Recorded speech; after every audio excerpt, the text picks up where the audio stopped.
Pýtali ste sa niekedy, čo nerobiť, keď dostanete defekt na aute? Toto video bude odpoveď, pretože dnešný film bude The Rocky Horror Picture Show, o ktorom 3/4 z vás určite nevie, v réžii Jima Shermana z roku 1975. Hrá v ňom Tim Curry, na ktorého recenzia na Letterboxde od Charlie XCX vyzerala takto. Máte sa na čo tešiť. Pri House som povedal, že to bude jazda, dnes to bude horská dráha do vesmíru a späť. Som pozeral Space Odyssey, tak som teraz múdry. Film sleduje pár, ktorý dostane defekt a pôjdu pre pomoc do domu a v tom dome sa im budú diať veci. No ešte predtým, než začnem, si prosím vypnite rozum. Dostali ste sa z traumy z videa o House? Pretože opäť tu máme gigantické pery a to hneď na začiatku a začnú spievať. Spievajú nám o caste, nás oznamujú a trošku aj o deji, ale nebudem to môcť spoilovať, aby ste si to užili.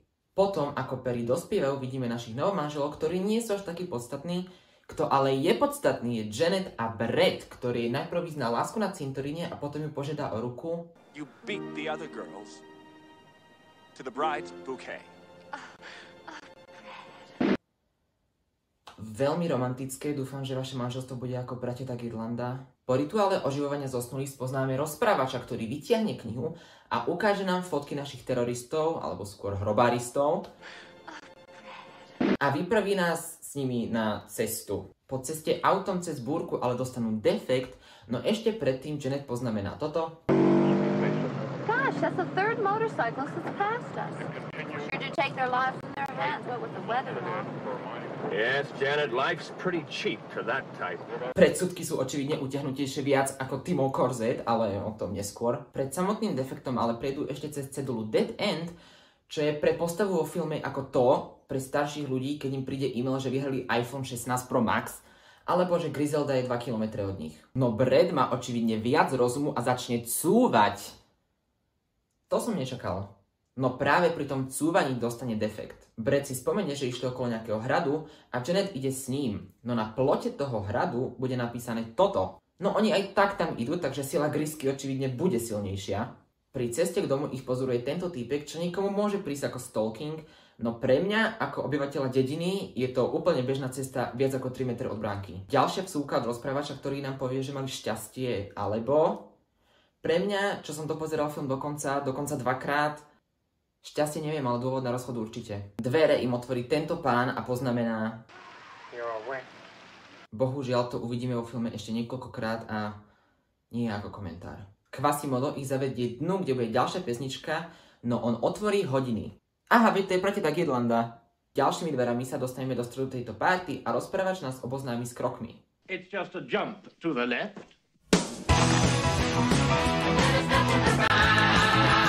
With your hands on your hips. Ja som si tu dovolil trošku pozmeniť hudbu. Následne spoznávame túto pani, Chapel Roan took a dark turn. Náš pár pomaličky cúva, no koho nám to výťah nesie? Aj on má svoju zvučku. Náš párik vyzlečú a tým si ich zavedie do laboratória. Akože dajte ho niekto na titulku Vogue. V labáku vidíme okrem obecenstva a konečne oblečeného páru aj toto. Tento blondiák sa volá Rocky a tým si ma očividne k nemu veľmi blízko, pretože takto ho naháňa. Takto si ja presne predstavujem v páre to, keď jeden druhému zoberú jedlo. Tým si sa opýta páru, čo si o ňom myslia a Janet povie toto. I don't like men with too many muscles. A tým si zase toto. I didn't make him for you. Akože za mňa najdôležitejšie, ako sa cítite vy. Predsa len, aj vy keď si doma vytvárate svojho milenca, chcete, aby sa páčil hlavne vám, nie? Napíš do komentu. Dvere s nápisom Deep Freeze sa otvoria a vyjde z nich motorkár. No motorkár a party narušili Timsiho a Rockyho a Timsiho tým pádom zneškodňuje. Tu sa ale pozrite na to. Ako nerušene chodí ten v tých opätkoch. Kam sa šplhajú modelky? Celé fashion shows by mal chodiť iba on. Rocky a Tim idú za záclony, no a rozprávač nám dá na chvíľku vydýchnuť z tejto akcie, ale nie na dlho. Lebo náš párik bol rozdelený do dvoch separátnych izieb. Do Janet izby príde Ujo a ona si myslí, že to je Brad, tak ho pustí do postele, no vidíme toto. I'm afraid so, Janet. But isn't it nice? Do Bradovej izby vchádza Janet a sú konečne radi, že sa našli, no zrazu Brad strháva parochňu a je to Tim! Rocky utiekol a naháňajú ho psi. Janet nájde monitor, zapne ho, uvidí kameru v Bradovej izbe. Niekoho mi to pripomína. No zrazu v pôvodnej nádobe nachádzame Rockyho. Ide vám to skvele, sme v polke filmu a teraz to bude... Janet začne spievať toto. Rocky ju bohužiaľ poslúchne. No pozor, máme návštevu opäť ako v House. Je to týpek na vozíku a keďže Tim je správny hostiteľ, chce ho privítať osobne a tak zapína tieto gigantické magnety a vozík vyjde na poschodie, prejde cez izbu, prejde okolo slečien, nabúra do steny a príde k Timovi. Náš vozíčkar je doktor Scott, ktorý prišiel hľadať Eddieho. Veľa šťastia. Chapel ich zavolá na večeru. Dozvedáme sa, že Rocky má narodeniny a takto pekne mu Tim zablahoželá.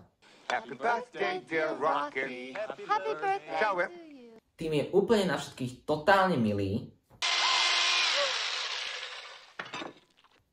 No a doktor Scott nám zaspieva, že Eddie bolo od narodenia taký problém a po smrti svojej matky odišiel a chcel byť iba so svojou motorkou. No a tu dostávame odpoveď na dve otázky.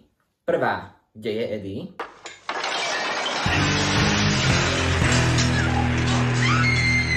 A druhá, čo sme mali na večeru?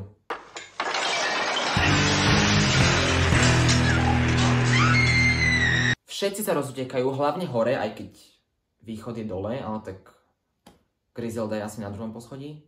Opäť sa ale všetci stretávame v miestnosti s touto nádobou, kde spoznávame ďalší Timov vynález a to je táto páčka. Keď sa Tim na niekoho pozrie a páčka sa stlačí, ten človek jednoducho skamenie. To sa stane všetkým, okrem Rockyho a tejto slečny, ktorá následne vyzná lásku Timovi, povie toto na Rockyho. You've got to choose between me and Rocky. So named because of the rocks in his head. Takže vieme, čo s ňou treba urobiť. A nečakane aj Rockyho premení na sochu. Následne povie to, čo vystihuje nielen čas strávený v škole, ale aj prvých 30 minút po tom, čo sa ráno zobudím. Even smiling makes my face ache. Dozvieme sa, že Eddieho mozog bol rozdelený na polovicu a jedna polovica išla Rockymu. Tým pripomenie týmto dvom, že sú pripravení na vystúpenie na parkite a presne viem, čo bude hitom. Tým si všetky sochy takto pekne okrášli a privedie ich na pódium, kde síce v hľadisku nikto nesedí, ale už sme sa poučili, že netreba si dokazovať.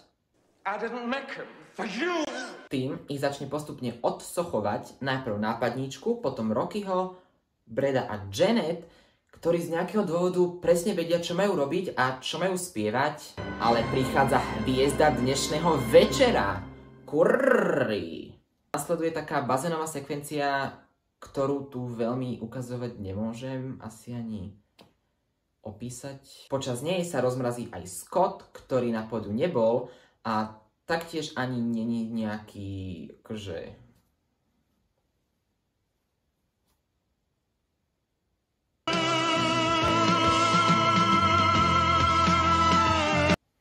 Periem späť. Show prekazí Chapel s týmto ujom, ktorý sa volá Riff Raff. Super meno pre psa.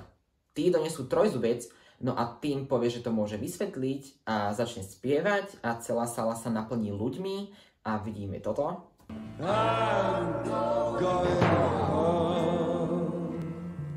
Naši trojzubčania ale nemajú čas na viac a vytrhnú Tima z tejto fantázie, lebo sála je fakt prázdna a trochu vám to tu vysvetlím, aby ste tomu aj vyrozumeli. Tim a jeho blízky okruh sú mimozemšťania z planéty Transsexual, galaxie Transylvania, ktorí boli poslaní na Zem, aby experimentovali s ľuďmi. Timovi sa ale zapáčilo žúrovať, ako sme mohli vidieť, a vyššie postavení z ich domoviny chcú po ňom upratať. Riff Raff a Chapel sú verní svojej planéte a chcú Tima odstrániť, keďže sa aj tak k ním správal ako k sluhom, aby nakoniec bola zase rovnováha. Týmto laserovým trojzubcom zneškodia našu nápadníčku, tým sa pokúša utiecť po tejto gigantickej záclone, ale vyleze po nej, stačilo zajsť za ňu. Rocky ale ide zachrániť svojho milovaného a tak ho zobere a ani laser mu nevadia, proste už je z ničoho nič úplne odolný a lezie po takejto konštrukcii. Neskôr ale už ani on nedokáže odolávať a obidva padajú do bazéna. Reef sa potom opustí jak TikTok streamery, keď na nich niekto nadáva. They didn't like me! They never liked me! Reef povie Scottovi, aby čo najskôr odišiel, pretože celý dom bude presunutý naspäť na ich planétu. Náš pár odíde aj so Scottom a celý dom sa vznesie ako raketa. NASA, berte si z nich príklad. Prežili ste, to bol The Rocky Horror Picture Show. Napíšte mi váš názor na tento film, nezabudnite dať odber a vidíme sa opäť o týždeň.